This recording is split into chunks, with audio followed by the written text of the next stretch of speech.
day. It is a beautiful snow day here in Pennsylvania. So welcome. Yes. I'm Dr. Amanda Kemp. And I'm Miss Makeda. And we are your co-hosts of Get Your Chocolate On.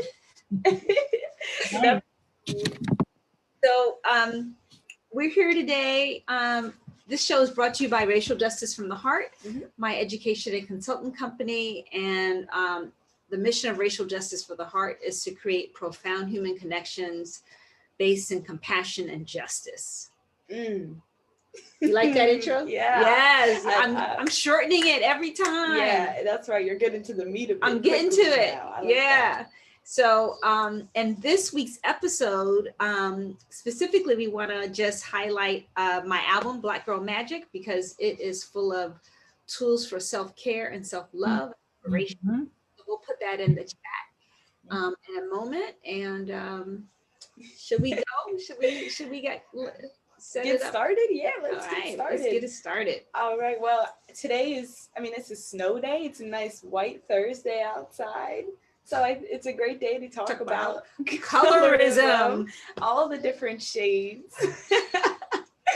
And I guess I want to start with saying, would it be appropriate to say that I'm colorist? Or say I have colorist tendencies? Because I think you can't escape it subconsciously. Or maybe you can, but it takes a while. Yeah. You mean the preferring or advantaging lighter skinned people over darker skinned people? Yeah. Is that what you mean when you said that? Definitely. Yeah. I feel like I was definitely raised in a colorist environment in terms of schools that I was in. And I feel like a lot of when you're growing up in schools, those education environments, they sort of, you group with who you look like. It almost happens naturally because as kids, you're really just sensitive and observant and you notice how people treat you, and kids might treat you differently depending on what you look like. And so you're more likely going to group with the people who get treated like you because you sort of have similar experiences. And I feel like you're sort of just drawn to each other. And so in those young environments, I feel like that's when things are actually, well, maybe not the most, because you definitely also see diverse friend groups among kids too, but you can definitely see some parceling. I think middle school was when I really started to see like legit segregation, Definitely. Me too. Looking at you, definitely over time. Well, let's start with what we mean by colorism. Yeah. That's probably a good place to start. And I know you have lots of notes here. So did you want to start with that, or should I start with a working definition for us? Well, you give the working definition. Okay. So the definition that I'm working with for colorism is a tendency to prefer and to advantage people of lighter skin color rather than darker skin color. And that can exist in society where everybody is some shade of brown, or it could exist in a society where that conversation is happening alongside of race, where there are firm definitions of race, even though there's color variation within different racial groups. So, but I'm just going to be honest, I have not researched colorism in other countries. And, I've talked to friends other women of color from Asia, from India, from Japan, China. So I've heard those women talk about, and obviously women, not obviously, but women from the Caribbean who are closer to where I grew up. But I'm not going to claim authority on other folks' experience. So this will be yours and my experiences and whatever research Makeda has done. Well, I was going to say it's interesting because one of my facts is actually that colorism is pretty universal. Each country has its complex history of race and racial interactions, but it's pretty similar. The pattern stays the same in terms of light-skinned folks remaining on top and in power and over darker-skinned folks. And what I learned was that was all built off of scientists previously, before that, believed that your genetics or your skin color determined how your brain functionality was working. They thought your organs were different, you felt pain differently. And I'm just thinking, wow, like, it's kind of crazy. We're still holding on to this false science, and we all know it's false now. And people love their science too, of all things. And it kind of blows my mind, honestly, but I get it. I see why it was like an opportunity to restore the balance, and nothing was done. once that science was disproven. Oh, I see what you mean. Yeah. It was a missed opportunity. Looks like we have some more people in the waiting room. So sorry. Let's let those folks in. So, we could take this on a personal level. Yeah. Because obviously we are two different shades of Black women and two different generations, growing up experiences. So, and then I'm sure we have different shades of people on Facebook and in the Zoom room. For sure. So, looks like some people are chatting already. Do you have some comments? They're watching. It's letting you know they're here. Oh, they're just like, okay, cool. So I would love to hear from you all. Just put something in a comment or in the chat if you're on Facebook. So yeah, I think we have had a missed opportunity, and some folks on this call will remember how we started to broaden the definition of Blackness or of competence, beauty, professionalism in mass media when we were in terms of visioning Black people or having Black people portrayed. So I'm thinking of like TV shows where Black people who were put in professional roles were tending to be lighter, straighter hair, and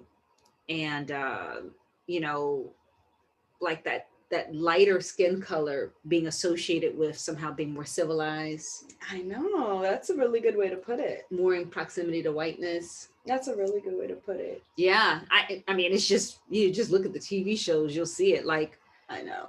I don't know what you really look at. What do I like? What I watch? Yeah, like I watch like trash TV. I know, but the Black shows you watch. Okay, so I watch Empire, which you don't like. Oh yeah. What do you think is happening with color in Empire? I think Empire. They all kind of are the same shade of brown. It's very variant. It's like my shade and then two darker. Taraji P. Henson, her color. I think she's the darkest. Yeah, the darkest main character. And then Terrence Howard, who's like the boss, has an assistant who's extremely dark skinned. A female assistant who's extremely dark. Yeah. Yeah, I don't watch Empire. I think it's trashy. It's that, for those who don't know, that's a show about like the music industry. It's one of those Black drama shows. It could almost be a soap opera. It is. And maybe it is. I mean, on that level, it looks. Angel says a missed opportunity when science was. Yeah, that was because we could have really. Who's the we? We say we missed the opportunity. I don't think that. Humanity. It's easier to mass media. Well, yeah, but was mass media? I picture who this owns mass media being way back before mass media. Oh, but in terms of the science is proving it, how recent was that? That is a good question. I don't know when they actually started to put it out all this and talk about race more as a maybe as social category rather than as a biological category. I think that would have been something probably more like in the 50s is when they started to, which is crazy. Yeah. Yeah, the 1950s, I should say. I don't want to promise that's true, but it's crazy. It really is. But yeah, so I don't see a lot of. I'm trying to think of a show where there's more characters who look like you and look like my brother. Yeah, in the spotlight. Yeah, I'm thinking about a big dog butt. We're at home again because we got snowed out of the studio. Yeah. But I was thinking about that show that you watch with the Black women who are girlfriends. Oh my God, Girlfriends. That's is that what it's called? Yeah. I did used to watch Girlfriends. I had a period, a phase. And I mean, they have Tony Childs on that show. I don't know her real name.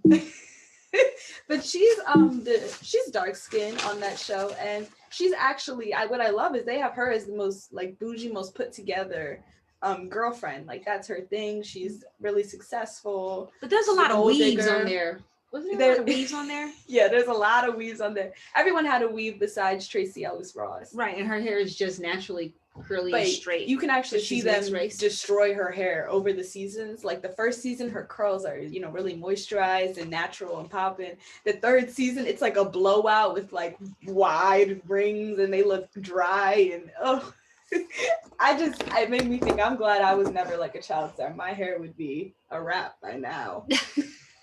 God. We're back in the hair. It kills me. It really does. That we have to do so much to it too, and that TV writers know, or hair and makeup people know they're not supposed to leave your natural hair out. Mm. Oh, That's Unjusted, Blackish and Mixedish have a great range of skin colors for the one family. That's true. That's I did see true. Blackish. I like that True. show. I do Yeah. like that show. So that's an improvement. And their daughter has a lot of natural hairstyles too, which I really like. Mm. And I'm really glad that box braids are more popular now, I have to say. Because it used to not be a thing to wear box braids and feel cute or look, people just wouldn't accept them, I guess. But now people are accepting them more. It feels like the evolution of what colors are allowed in the mass media. Oh, it feels like the evolution of what colors are. I know, and it's just going to keep expanding, I hope. I'm just waiting for, like, I don't know, a show where we can have a lot of different tones of Black people on it, and it's not like a Black show, you know? It can still be a show where... Bridgerton! Oh my God! Is there a lot of tones? I'm trying to think, though. Like, the Duke was light-skinned. Yeah. But his aunt... Oh, well, was she kind of my skin color? Yeah, she was. She might have been, maybe a little lighter. I don't know. But the other girl, the other Black girl who was the main character, was mixed on that show. Yeah. She had that curly hair too. Yeah. But I know what in your life, in terms of colorism. Yes. Ask me some questions about my life. Because I could tell you, I could ask you some things about you. Because as your mother watching you. I have noticed some things about me too. Yeah. But you go ahead. You go start first. Did you have something you want to ask? I wanted to know, like, in your life, has colorism ever affected your social game? Like with girls, you know, making friends? That's a good question. I've been thinking about it. So since I grew up in the South Bronx, I grew up mainly Black and Puerto Rican. So my whole world was brownish. Mm-hmm. And of my closest friends, you know, my little trio, I was the darkest one. So it was me, another girl who was a little lighter than me, and then another girl who was still a little lighter than her. But nobody was your complexion. So everybody was browner than you, but lighter than me. And the lightest person was Honduran, Afro-Honduran. So, you know, we were so Latina. But in that time in the Bronx where we lived, there wasn't so much nuance about identity. We were like, you're Black or you're Puerto Rican. And people like her, I remember her saying, she told me, she said, my mother says that I'm not Black. And I was like, really? I was thinking to myself, yeah, why would your mother say that? You're Black. And she was like, yeah, I'm kind of confused because she spoke Spanish at home and all that kind of stuff. So I know there's so much colorism inside the Latino community. Wow, super intense about not claiming a Black heritage. And it's super really intense. interesting because the Black community is like out here, we're trying to claim these Afro-Latinas, and some of them don't want it. They're like, that's true. Some of them are like, no, I'm not in your show. But anyway, so when I grew up, I was the darkest person in my family of the girls. I had one foster brother who was maybe my complexion or darker, I'm not sure, but he was always out in the street. So, and you know, I've said this before, my foster mother, and as a way to show me love and to encourage me, she said, don't worry, baby, you getting lighter every day. Oh yeah, you did tell me. And that was like, that just helped confirm, oh, there's something wrong over here. Right. That is, I need to get lighter every day. There's something wrong over here. And then my sister was a lighter complexion than me, still darker than you, but lighter than me. And that was an issue for us. Oh. That was an issue for us because it helped us to solidify that she was pretty and I was smart. It just put us in, you know what I mean? Oh, it just put us in two man. different categories. People always came over and they were always like, oh, look at her hair. First thing people talk about, Black people, oh, nice hair. Oh, she's so pretty. That's exactly what they would say. And they wouldn't look at me and say that. So so it all got reinforced. Yeah. You know, this part of what's not attractive is how dark it is. And part of what's not attractive is, you know, my hair texture. Oh my God, these lips got so much criticism. I like them. I know, now they're like really popular. I'm telling you, you got the natural makeup, like the lip line on the top. It looks like, you know, a look. This was like so teased. Yeah, I can't imagine, honestly, how frustrating that must be to watch the features that you had at one point, like now kind of be looked up to almost. Yeah, I remember you told me your glasses too, because glasses used to be a real nerdy thing. Oh, sorry. Glasses used to be a real nerdy thing. Oh yeah. But now, like, kids love wearing fake glasses and looking Makeda has a cute. couple pairs. I do have a couple pairs. That used to be a big thing for me. But I mean, I'm sorry to hear that. So when did you start to get other messages about your skin? Well, I would say again, so having stayed really pretty much inside the Black community until I went to high school, I started to get another message about Black is beautiful in middle school. Really? That's good. Yeah. When I also got some other messages in middle school, but we had a special after school Saturday program, and it was an academic enrichment program.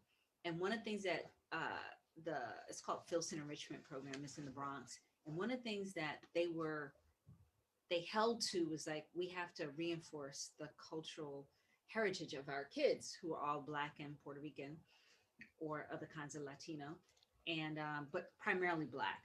And so we had a teacher who was just always kind of like running down Black history for us. Nice. And she had an armful of silver bracelets, and she had a short natural, and she was dark brown, and she had a deep resonant voice. And so she would talk and she would recite poetry to us. So it made me, I kind of, and everybody respected her. So, she was a model. I love that. A role model. Anytime you can find like a professional person, a professional Black woman to look up to that keeps her hair natural, also, there's something really amazing about that. Yeah. Anyway, I was caught up on the hair for a second. You're back on that. Sorry. But are you here confirming that one teacher can change your life? Well, she was a light in the tunnel, but really so much of society at that time was really promoting actively anti-Blackness, anti-Blackness, that I did not, it took me years to start to see myself as attractive and then to get to beautiful. I mean, decades. Wow. Yeah.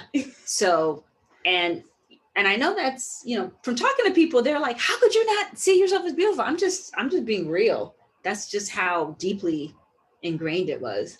I mean, you get that because your brain, at least for me, my brain takes as a science. Like, well, here's the evidence that I'm beautiful. This many people told me I'm beautiful. This many people told me I'm ugly. What's it gonna weigh out to?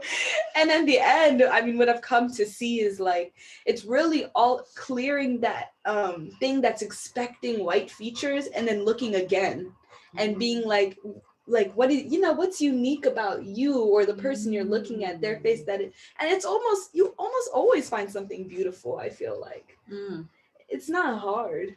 Well, it has to do with lighting. Like, that's why I'm so insistent about our lighting, because when you're darker brown, I think you have to light a space for the darker person. Yeah. Because if you don't, then what you're going to see is a lot of shadow. And that's why even now I feel like, excuse me, I'm going to adjust this a little bit. Okay, well, you do that. And move you over a little bit, Makeda, so I can get more into the light. We have a dog on the other side of Makeda, and he's not really giving her room. Okay, you can stay there. Okay. And Joe, we'll just have to get nice and cozy. What do you think about the term white adjacent? I don't know what that term means. Oh, wow. I've heard of a proximity to whiteness, if that's what Angela is referring to, if you want to come back in on it. And then let's hear Peggy saying, when did you first hear Black is beautiful? And that was your teacher. And how did you learn to embrace that? So that was in James Brown. I mean, that was a popular song. It was in mass media. Black is beautiful, big afros. Did you think it was like a sellout campaign? What was a sellout campaign? Do you think they were trying to do that to make more money? Oh, say Black is beautiful. Do you feel like there was some, to the statement, or do you feel like it was? Well, I mean, I think capitalism was definitely at work. They were like, because there was so much happening politically to affirm Black people. There was so much that Black people were doing to affirm ourselves and our culture and our power. We got an old chocolate dog, and I can't even handle him. It's Okay. really attacking me. Please do something. Okay. so wait.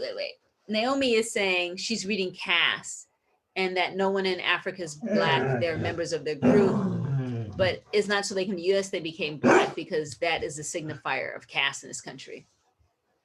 Agree, Naomi. I've not read Caste yet. But if you travel in, let's say, West Africa right now or South Africa, you'll see how colorism and colonization have affected people of African descent on the continent. Honestly, I think I read a statistic that said something like most of the skin bleaching products are sold on the African continent.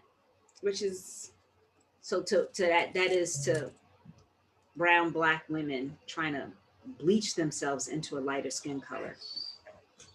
So it is a huge problem, and it is, and capitalism is capitalizing on this desire. that's right. I want to read what Ian said. He said, I find that not only colorism, but certain features like hair type and nose width and nose bridge are also things people find too black. For example, dark-skinned Indians don't look African to people and are outside of the Afro bigotry circle. Outside of the Afro what? Bigotry circle. Dark-skinned Indians. Well, I think this is all, these things interact.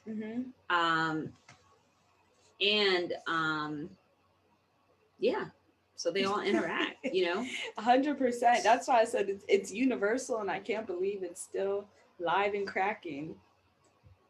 There's no more logic to it, but that's okay. It bothers the scientist in me. It bothers the scientist. Bothers the social justice warrior. Well, I could put you. Let me just say one more thing. Okay. Because we're mother-daughter, and we're two different skin colors. So that's right. And you said that you gravitated toward kids who looked like you, meaning who had your skin tone. So does that mean you didn't have darker brown skin friends? Why I said maybe not until later afterwards, because I thought about my core friend group at that age, and which age were you talking about? Like elementary school. It was mostly like a blonde girl, a Puerto Rican girl, like crazy hair. And you. And me. And we were None of them looked like you. None of them looked like me at all, yeah. And so I don't know if I can say that. But maybe middle school again is where I saw a change. Definitely. And I think the darkest person in my group was an Afro-Latina, but she actually claimed her Afro-Latina-ness, which I really liked about her, Jaylyn. You know Jaylyn. Oh, wow. See, I never heard her claim her Latina-ness. Oh, she's big about claiming her Latina-ness too. Yeah. I never heard her speak Spanish. But what really stuck with me is my high school friends who have now moved into, my after high school friends, and it's a group of 4 of us. Someone pointed out to me that 3 of the 4 of us look exactly alike in a lot of ways. We have similar skin tones, similar facial features, different hair, but it was similar things about us. And it was just made me feel like, damn, that's why I asked you at the beginning, would you say maybe colorist is correct, or just saying I have colorist tendencies? Because I really do actively try not to be colorist, but when I look at my habits or the patterns that I fall into, I think I go for what's comfortable, which again is like what I mentioned at the beginning, like you go towards people who have similar experiences as you. And in some ways, it's like the easy way out. I guess for me, that's how I see it. It's easy to become friends with people like that. But the challenge is becoming friends with people who have different experiences and different opinions than you. Well, that's true. Broadly speaking, I agree with that. And so I wonder, I feel like I need to make more effort to just open my boundaries more. Because maybe I'm picturing, so if you're looking to make friends with someone, if you're talking to someone who looks very much like you, aren't you so much more likely to be open? And I don't know. Do you feel that way? Well, if you were speaking to another Black woman your age with dreads, was your skin tone, right, I would find it refreshing. Yeah, because it's so hard to to be in deep friendship with Black women my age, dreads, the whole. Okay, well maybe whole that's a nine bad yards. example. No, 'Cause okay, he'd be but, like but a I hear what you friend. said. But yeah, I think this thing about Black women across skin color having friendships, and also there being pain in there. Mhm. I think that is I think that's a real valid concern. Like when I was in college, so early on, I don't know, maybe when I was 19, I remember a Black woman who was your complexion. She was good friends with a Black woman who was my complexion, and they had a falling out because the Black woman who was my complexion apparently told her something like, um, confronted her with the light skin privilege that the light skin woman was receiving, like men, other kinds of benefits that light skin Black women get.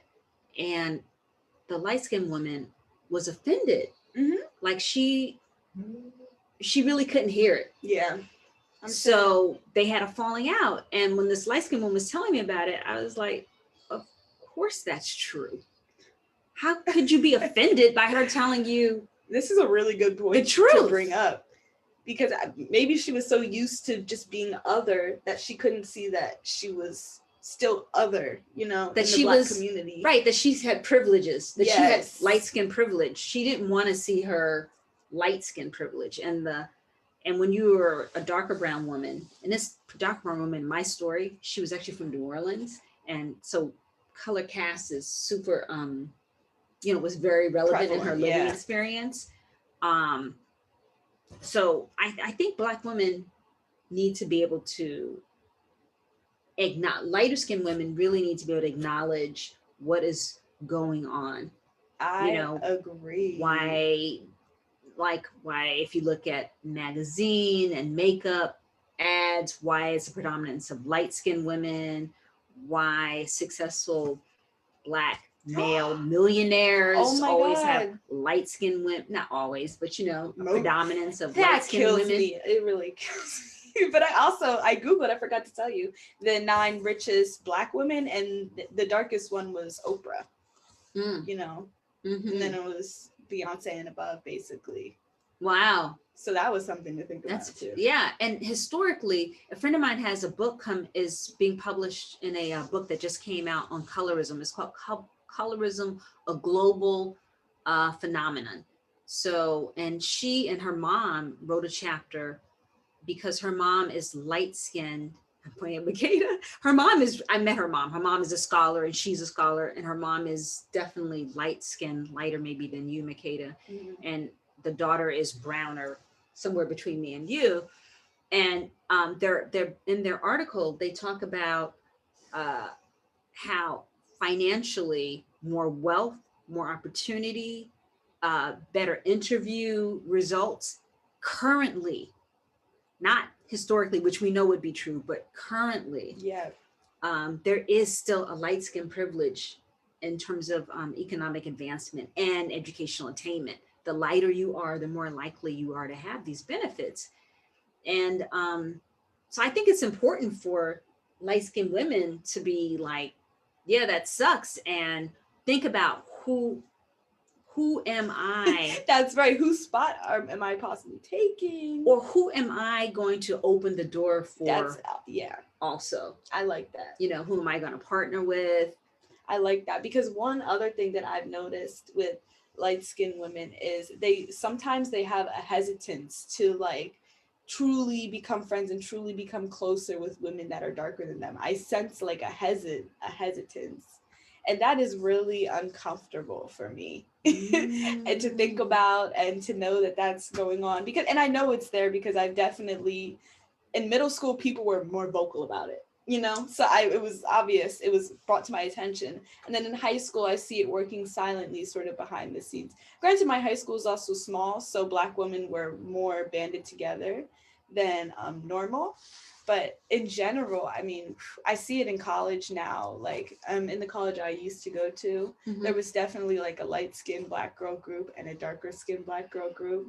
And I'm wondering, I think it's like maybe darker girls think, I don't know if she'll want to be my friend. Lighter girls like, well, she better come up to me first if she wants to talk. It's like all those little things. It's like, Hmm. And yeah, I noticed it especially, I guess, because one of my friends is pretty dark skinned, and she's had a hard time she goes to a very white school, Villanova, super, super white business school. And she's had a really hard time fitting in and making friends. Within the Black student community, she's having a hard time? Within both communities. And I've been there last year. I mean, the way I saw the isolation, the way white students isolate Black students, and the way Black students don't want to intermingle with themselves because they don't want to be like a group. It was really weird for me to see. It was really... That's hard. It is hard. And I don't know. So if I can encourage anything, I know most of you guys aren't in college or like in social group situations, but like just remove the expectation goggles of like, what am I looking for? What am I not? You know, and just kind of see where see where you land, I guess. Well, I like what you said about look again. I like that too. I think look again without the lens of looking for white features. And you know, I do think that if you do have light skin privilege, you need to open doors. It's on you to reach further out into the white world. No, it's on you to reach further out to darker skinned Black women. Oh yeah. You know what I mean? Because that's just, you are getting a silent little boost. I know. And so you have to use that boost. It's tricky because you're also taught, you know, you have to work twice as hard and things like that. And it's both.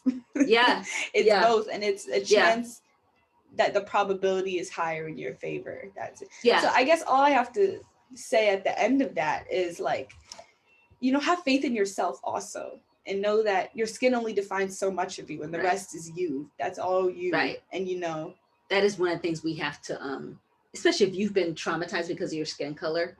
Yeah. Don't then let the skin color be the thing that you still focus on, even though it's your point of pride. All of a sudden it can withhold confidence. It can do a ton of things. I'm picturing like job interviews. You want to show up charismatic as hell, like you are the whitest white man in that room. No. Oh my god. That's what happens. Oh my god. Honestly, I think that is I don't want to, is that your thing? Well, I don't know if this is what white adjacent means, but I try to act white adjacent. Tell us what you mean by that. Well, what I mean is I'm gonna be as friendly and encourage you to lower your defenses as much as possible. Oh, because I'm aware of where I sit on our scale. So when you say whitest, as the whitest man there, you just mean confident and self-loving and... That's right. Oh, okay. And I'll try to be as charismatic and also be aware of what prejudices they may have. And just as Black hair is such a personal choice and sometimes a daily choice, it is so hard. I remember the first time I wore my curly hair today. It wasn't this way a while ago. Okay, guys, it was in cornrows, and they need to be... They needed to be freshened up. I think one of the best parts about being Black is you can throw on a wig on a bad day and head on out.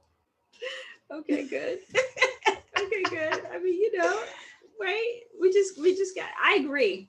Oh, but seriously, everybody. No, I just clicked that. You know what I want to say? I want to tell another story, and I would love to hear other people's stories on this call. I wonder how Oprah makes her hair decisions. This is what Peggy is saying. Having straight hair keeps her hair so straight. Yeah. You know what? Black hair is fragile. It is super fragile. Clear. So, and that's one thing that's a big misconception. No. You know? Yeah. Oh, it's quote coarse. No, it's actually so easy for it to break. So that's why you need silk to sleep on it. It's true. And you need so much product to keep it moist and so it doesn't break off easily. Right. And yeah, I just want to say, you know, one of the things that that I had to do as a dark skinned Black woman, because I grew up where skin color was such a big deal. I have 2 kids, both of whom are lighter than me, but one of whom is very light, in my opinion, like in my range, Makeda, and then one of whom is in between us. Mm-hmm. I thought he was going to join us today. He must be busy. He's a busy boy. Okay. So my son, who's more nutmeg, maybe. And,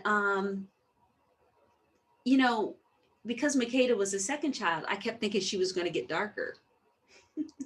And one day I looked at her in the bathtub. We were taking our little bath together, and she was maybe 8, 9 months. And I realized she's not darkening up. She is just not getting any darker. That's so funny. And because Black babies are born like white or tan a lot of the time, and then you get to see what shade are they gonna, turn into. Right. And she was, it hit me. It was not going to happen. It happens. And then I realized I had prejudices against light-skinned women and light-skinned girls. And here was my baby, and truly it hit me. And I realized, wow, I didn't want anybody to have any prejudice against you just because you were light-skinned, because I loved you and I didn't want you to have anybody to think the way you used to think. Yeah, I didn't want anybody to beat you up, basically. Yeah, I appreciate that. I didn't want to get beat up. Well, right. and where I grew up, light-skinned girls would get beat up by dark-skinned girls. My stepmother, she's just telling me she used to get her butt beat on the way home every day. What stepmother? Okay, fine. Fine. You don't have to say anymore. Fine. Whatever. God. I'm moving on. Oh, God. Let's see. Okay, here we go. And Jelle's going to define white adjacent. Thank goodness. Okay. A person who is technically a minority but has access to, utilizes, and sometimes benefits from white privilege. This is usually accomplished by said person distancing themselves from a socio-political problems their ethnic group commonly faces. Oh, I know these types of people. Yes. We do have another term. There are a lot of I'm other thinking terms. of a few, yeah. Yeah. But white adjacent's very polite. Yeah, white it is.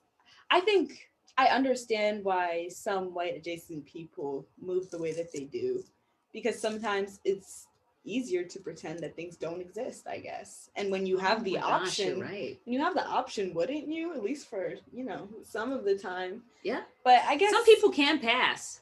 Like I mean, or they're racially ambiguous. That's right. Like they can maybe straighten their hair and boom, they're white, and then they wash it and all of a sudden they look Spanish or something. Or they put on some big hoop earrings. Right, and you see it. They're more like in. It comes out a little bit. That's right. And so like a person like that going to a job interview, for example, and like for a diversity job or something like that, that's something to think about. Because I have mixed feelings about it, honestly. But I just know you can't really understand the feeling of feeling stuck with your skin color until you're born with it and you live that. So I understand why some of white adjacent people may lack empathy for our cause. I'm just trying to see it from both sides, because there are 100% white adjacent people who also take responsibility and who are very politically active for their ethnic groups, 100%. Yeah, that's true. It's a mix. It's always a mix. Yeah. And, thank you, Angel, because I was thinking about this thing about passing, because in one of our workshops, I was saying how I'm not racially ambiguous. I just said, I can't pass. So I don't ever sit inside of whiteness. That's right. You know? But then I thought to myself, Amanda, but that's not 100% accurate, because there's other ways to pass. So obviously physically no passing over here, but there can be a way that you, even if you are looking like me, where you can distance yourself from other Black people, only use standard American English, only, associate with certain kinds of culture, popular 100%. Culture or high culture, right? You could be passing. You could be that Black friend. That Black brown friend. As this, but that Black friend. So ooh, I get the chills just talking about him. Why? Because I've just met so many, and it's stressful. As an aspiring therapist, I think about the trauma, and I get a little stressed out as a person. But I understand it at the same time. Because you think it's a trauma response? A trauma response, a survival mechanism, all of those things I think about. Like I have a few friends that were in all white environments from kindergarten all the way through high school, and like just grew up confused as hell. I know a few, my friend Jordan, who's about your color. She is beautiful girl, right? Yeah. But yeah, I remember she told me in her third grade, our Quaker school that we went to had them all dressed as slaves to act out like slavery. All the kids or just all the kids? All the kids. And Oh. some kids would be like, you'd be my slave and stuff like that. And it's just like very weird. I wonder what the education was like, all that stuff. Oh, I see what you're saying. Okay. You see how she might have been traumatized in some ways. I got you. That's really deeper than others, I think. Wow. But yeah, I agree with that you. is a big thing, actually. When do you send, as Black parents, when do you send your kids to predominantly white spaces, and what is it costing them? If you're a Black parent looking to do that, there's a book called Black Ice that's really good. It's all about a girl from Philadelphia's experience at like a boarding school in Rhode Island. It's an autobiography. It's really good. Is that Lorraine Carey? Yeah. I knew it was Carrie, but I didn't know. Yeah, Lorraine Carey, really good. But that is a really fair question, and what I've come to figure out the answer is like, I don't think there's any right time. I think the best time is high school, 9th grade. Yeah. I think that's when I went, and that's good. Hopefully they have a foundation. That's right. And I think middle school, there's some trials and tribulations that as a Black kid, I think you should go through. Maybe not should, but if you go through it, it will make you stronger. So I've gone through certain things in middle school that definitely made me stronger and made me feel like, oh, this white high school is like a piece of cake.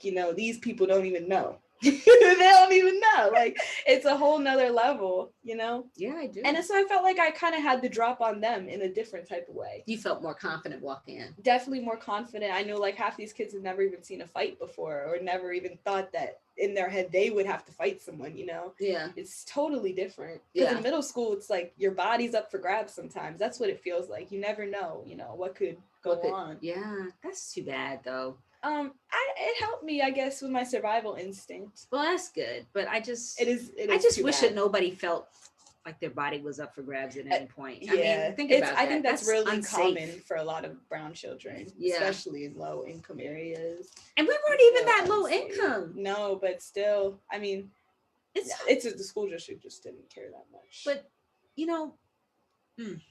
it is hard out here. That statement, you feel like your body's up for grabs, it's scary, but that's a shame. I have to.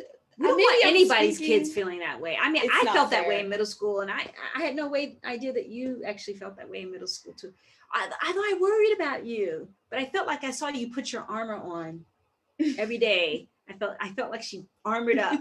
Y'all know what it was. I walked to school, to and from school, with girls who could fight. So I always felt she's safe. Very smart. I realized I've always had a friend that could fight as like my protection. Right. And they know Makeda won't fight, but I will, and we have a good thing going. And I like it. That taught me something. In middle school, when you feel unsafe, it's not the end. You can find protection. But maybe I agree. Maybe I'm just, trying to make it work because it happened. No, it happened. You worked it, and that's life. That is you life. You can't deliver your kids a perfect childhood. No. I mean, we live in America, so definitely not. Do you plan, one more question, then we'll stop. Okay. Do you plan on growing old in America? Wow. Do you see that? Oh no. Wow. I don't know. That's a good question. I've really been thinking about it. America doesn't feel right. I feel like, it just might feel different. To live permanently somewhere else. It doesn't feel so smoggy all the time. Well, what?